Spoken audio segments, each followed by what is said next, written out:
اللہ علیہ وسلم کی خدمت میں ایک شخص حاضر ہوا اور اس نے اذن جہاد طلب کیا. حضور میں جہاد پہ جانا چاہتا ہوں, مجھے اجازت مرحمت فرمائے. حضور نے فرمایا احیٌ والدا کا, کیا تیرے والدین زندہ ہیں؟ قالا نعم, عرض کی ہاں حضور میرے والدین زندہ ہیں. قالا ففیہما فجاہد, کہا جا ان کی خدمت کر, یہی تیرا جہاد ہے. ماں باپ کو بلکتا ہوا چھوڑ جائے اور آپ جہاد پہ چلا جائے, ماں فالج میں گری ہوئی ہے اور بیٹا تبلیغی گشت پہ چلا جائے, باپ تڑپ رہا ہے اور بیٹا پیر کی چوکھٹ پہ جھاڑو دیتا پھرے, اللہ راضی نہیں ہوگا. میں سچ کہتا ہوں, اپنے بھی خفا مجھ سے ہیں, بیگانے بھی ناخوش, کہ میں زہر حلاحل کو کبھی کہہ نہ سکا کاند. بات وہی کہتا ہوں, سمجھتا ہوں جسے حق, نئے ابلہ مسجد ہوں, نئے تہذیب کا فرزند. محمد عربی صلی اللہ علیہ وسلم سے بڑا پیر کون ہو سکتا ہے؟ لیکن حضرت وہ ویسے کرنی نہیں آ رہے. آقا کریم اپنے بٹن کھولتے ہیں اور کرن کی طرف, یمن کی طرف رخ کر کے لمبی سانسیں لیتے ہیں اور کہا میں رحمان کی خوشبو پا رہا ہوں. ایک دن صحابہ نے پوچھا بندہ نواز, جس کے لیے تڑپتے ہو, جس کی ٹھنڈی ہوائیں آپ کو آ رہی ہیں, وہ آپ کا بڑا پیار کرنے والا ہے. کہا ہاں میرے سے بڑی محبت کرتا ہے. تو کہا پھر اتنی محبت کرتا ہے تو یمن تو دور نہیں ہے, بلال حبش سے آ گیا, سلمان فارس سے آ گیا, سہیب روم سے آ گیا, اور وہ یہاں یمن سے نہیں آ سکا. فرمایا اس کی بوڑھی اور نابینا ماں ہے جس کی خدمت اس کو نہیں آنے دیتی. اللہ اکبر. اب حضرت اویس کرنی نہیں آئے لیکن خیر التابعین کہلائے. آئے نہیں لیکن حضور ان کی یاد میں تڑپ رہے ہیں. اللہ, بلکہ حضور نے فرمایا کہ کوئی جائے اویس بن عامر کو ملے, اور جب ملے تو اس کو کہنا میری امت کی بخشش کی دعا کرے. جو ماں باپ کی خدمت کرتا ہے اس سے ثابت ہوا اس کی دعائیں قبول ہوتی ہیں. میں نے ایک روایت میں پڑھا ہے کہ جو آدمی روزانہ اپنے والدین کے لیے دعا کرے, والدین زندہ ہوں تب بھی, والدین فوت ہو گئے ہوں تب بھی, یہ عادت بنا لے, روزانہ ماں باپ کے لیے دعا کرے, ساری زندگی اس کے رزق میں بے برکتی نہیں آئے گی, اللہ اس کو رزق کی فراوانی عطا کر دے گا. اور جو والدین کے لیے دعا نہیں کرتا اللہ تعالیٰ کی رحمتوں سے محروم ہو جاتا ہے. حضرت ابو ہریرہ رضی اللہ تعالیٰ عنہ جب بھی ہاتھ اٹھاتے تھے تو یہ دعا کرتے تھے, اللہم اغفر لابی ہریرہ ولأمی ولمن استغفر لہما. اے اللہ ابو ہریرہ کو بخش دے, حضرت ابو ہریرہ کی ماں کو بخش دے, اور قیامت تک جو ہم دونوں کے لیے بخشش کی دعا کرے اس کو بھی بخش دے.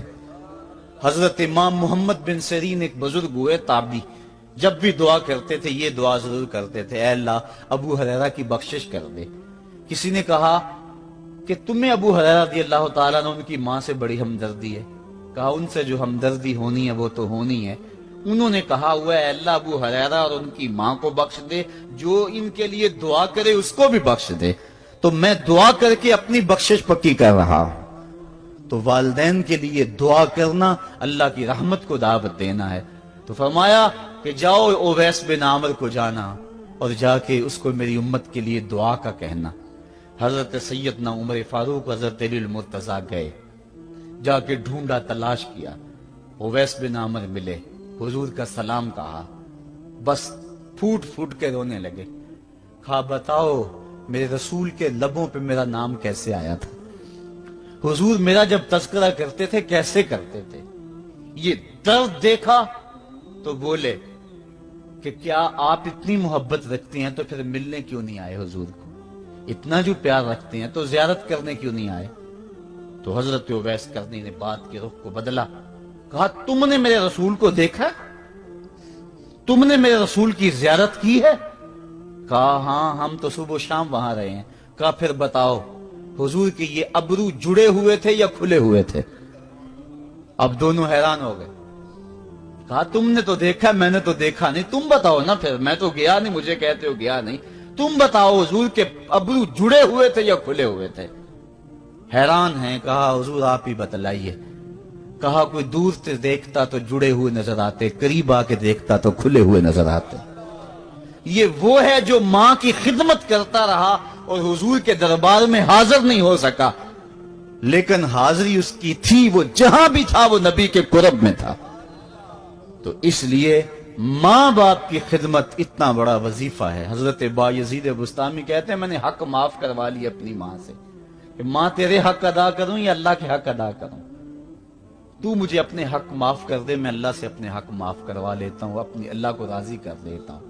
جنگلوں میں گھومتے رہے، 12 سال بیت گئے، ایک دن دوبارہ آئے، بستام کی سمت سے گزرے، خیال آیا چلو ماں کو سلام کر جاؤں۔ تہجد کا وقت تھا، رات کا وقت تھا، دروازے پہ کھڑے رہ گئے کہ میری ماں سوئی ہوگی، میں نے کبھی کوئی خدمت نہیں کی ماں کی، تو اب اٹھا کے تکلیف کیوں دوں؟ ساری رات کھڑے رہے۔ جب تہجد کا وقت گزرا تو نالی سے پانی آیا، سمجھ گئے کہ میری ماں تہجد کے لیے اٹھی ہے، دروازے کے قریب ہو گئے تو ماں نے ہاتھ اٹھا لیے، کہا اللہ میرا بیٹا بایزید تیری طلب میں نکلا ہوا ہے، میں نے اسے اپنے حق معاف کر دیے، تو اس کو اپنا وصال عطا کر دے۔ حضرت بایزید دروازہ کھٹکھٹانے لگے اور ماں کے قدموں میں لپٹ گئے اور رو کے کہنے لگے جس رب کو میں جنگلوں میں تلاش کرتا ہوں وہ تو رب میری ماں کے پاس ہے۔ تو ماں کی دعاؤں میں اللہ کی رضا ہے، ماں راضی ہو جائے تو سمجھ لو خدا راضی ہے۔ اللہ تعالیٰ جل شانہ نے ارشاد فرمایا وَقَضَىٰ رَبُّكَ أَلَّا تَعْبُدُوا إِلَّا إِيَّاهُ، تیرے رب نے یہ طے کر دیا ہے کہ اس کے علاوہ کسی کی پوجا نہیں کرو گے، وَبِالْوَالِدَيْنِ إِحْسَانًا، اور والدین کے ساتھ اس نے سلوک سے پیش آؤ گے۔ اِمَّا يَبْلُغَنَّ عِندَكَ الْكِبَرَ أَحَدُهُمَا أَوْ كِلَاهُمَا فَلَا تَقُل لَّهُمَا أُفٍّ وَلَا تَنْهَرْهُمَا، اگر تیرے پاس دو یا دونوں میں سے ایک بڑھاپے کو پہنچ جائیں تو پھر ان کے سامنے تو نے اف بھی نہیں کہنی اور نہ ان کو جھڑکنا ہے اور ان سے نرم لہجے میں بات کرنی ہے۔ جب ماں باپ جوان ہوں، بچوں کی ضروریات پوری کر رہے ہیں، ان کے تعلیمی اخراجات اور ان کے معاشی سارے معاملات درست کر رہے ہوں، تو اس وقت تو والدین کی بچے تعظیم کرتے ہی ہیں۔ امتحان اس وقت شروع ہوتا ہے جب ماں باپ بوڑھے ہو جاتے ہیں اور چلنے پھرنے کی سخت بھی نہیں رہتی، صرف سانس کی ایک ڈوری لٹکی رہتی ہے، اور جس طرح بچہ اپنے بدن سے مکھی بھی نہیں اڑا سکتا تھا، اب یہ حالت ماں باپ پر آ گئی اور بچے کی طرح مزاج چڑچڑا ہو گیا۔ زمانے کے حالات بدل گئے لیکن ماں کی باپ کی وہ پرانی روش ہے، وہ اسی انداز میں اسی ڈگر میں بات کرتا ہے۔ یہ آزمائش کے دن ہیں، یہ امتحان کے دن ہے، اب دیکھنا ہے والدین کی اس وقت تعظیم کون کرتا ہے۔ فرمایا اما یبلغن عندک الکبر، اگر تیرے پاس وہ بڑھاپے کو پہنچ جائیں، دونوں پہنچ جائیں یا تیری خوش قسمتی کہ دونوں میں سے ایک پہنچ جائیں یا دونوں پہنچ جائیں، تو پھر ان کی تو نے تعظیم کرنی ہے۔ کیا کیسے تعظیم کرنی ہے؟ فلا تقل لہما اف، تو نے ان کو اف بھی نہیں کہنا۔ حضرت امام فخر الدین رازی کے حوالے سے میں آج ہی صبح یا گزشتہ شب اف کی تشریحات دیکھ رہا تھا، انہوں نے 12-13 اقوال بیان کیے ہیں لیکن 2 قول فرماتے ہیں۔ اف یہ ہے کہ انسان کے بدن کے اوپر جو شفاف رہتا ہو، صاف رہتا ہو، مٹی پڑ جائے، ریت کا ذرہ پڑ جائے تو اس کو پھونک مار کے اس کو ہٹاتا ہے، تو وہ پھونک سے جو آواز پیدا ہوتی ہے اس کو عربی میں اف کہتے ہیں۔ تو پھر اف ہر اس چیز کے لیے منقول ہو گیا جو ناپسندیدہ ہے۔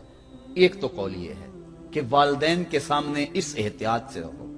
دوسری بات آپ فرماتے ہیں اف کا مفہوم یہ ہے کہ جب ماں باپ بوڑھے ہو جائیں تو بول و براز چارپائی پہ نکل جاتا ہے اور انسان ان کو اٹھا کے ان کی خدمت کرتا ہے، صفائی کرتا ہے، کپڑے بدلتا ہے۔ انسان کی طبیعت میں جو فطری نفاست ہے اس کے تحت اس کو ماں باپ سے جو مکروہ اور ناپسندیدہ بو آتی ہے اس سے وہ بچنا چاہتا ہے۔ وہ نفرت ماں باپ سے نہیں ہوتی، وہ نفرت اس بدبو سے ہوتی ہے جو ماں باپ کے بدن سے یا چارپائی سے یا کپڑوں سے اٹھ رہی ہے۔ تو بندہ اپنے جو ہے وہ ناک پہ کپڑا رکھ لیتا ہے اس بدبو سے بچنے کے لیے۔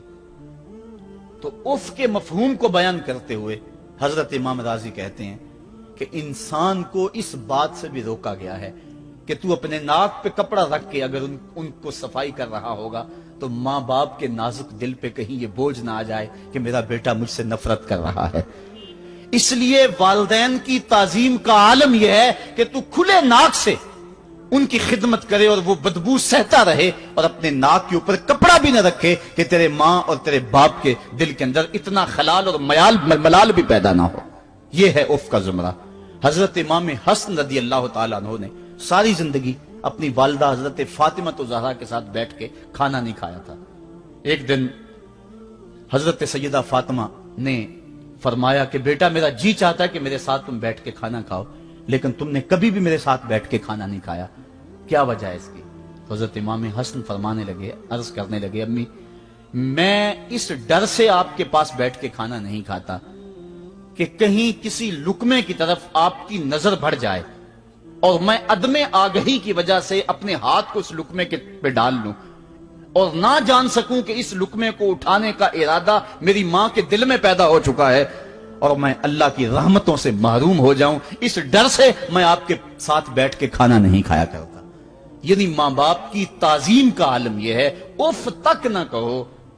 حضرت سعید بن المسیب رضی اللہ تعالی عنہ جلیل القدر تابعی ہیں، وہ فرماتے ہیں کہ والدین کے سامنے بیٹے کی حالت کیا ہونی چاہیے۔ وہ فرماتے ہیں جس طرح بھاگا ہوا غلام پکڑا جائے اور اس کو پکڑ کے جو ہے وہ آقا کے سامنے پیش کر دیا جائے، تو اس بھاگے ہوئے غلام کو پکڑ کے جب آقا کے سامنے پیش کر دیا جائے تو جو حالت اس غلام کی ہوتی ہے، بیٹے کی حالت یہ ماں باپ کے سامنے ہونی چاہیے۔ اب ان بیٹوں کو سوچنا چاہیے جو اپنے ماں باپ کو دقیانوسی کا تانا دیتے ہیں اور سمجھتے ہیں یہ اولڈ فیشن ہے، انہیں کیا پتا زمانہ کہاں چلا گیا ہے، اور ان کے فیصلوں کو مسترد کرتے ہیں۔ علماء نے اس بات کو تفصیل کے ساتھ بیان کیا ہے کہ شریعت کے جو قطعی ضابطے ہیں، ان ضابطوں اور ان قوانین کو اور ان معاملات میں تو والدین کی فرما برداری نہیں ہوگی اللہ کی اگر معصیت ہوتی ہو، لیکن جو معاملے شک والے ہیں وہاں ماں باپ کے قول کو ترجیح دی جائے۔ تو فرمایا ان کے سامنے اف بھی نہیں کہنی، وَقُلْ لَهُمَا قَوْلًا كَرِيمًا، اور ان سے نرم لہجے میں بات کرنی ہے۔ وَاخْفِضْ لَهُمَا جَنَاحَ الذُّلِّ مِنَ الرَّحْمَةِ، اور ان سے بات اور ان کے لیے اپنے بازو بچھا لینے ہیں نرم دلی کی وجہ سے، نرمی کی وجہ سے۔ جب جانور زمین کی طرف رخ کرتا ہے، اوپر سے نیچے کی طرف آتا ہے تو اپنے پروں کو سکیڑ لیتا ہے، تو اس کے لیے یہ لفظ بولے جاتے ہیں وَاخْفِضْ لَهُمَا جَنَاحَ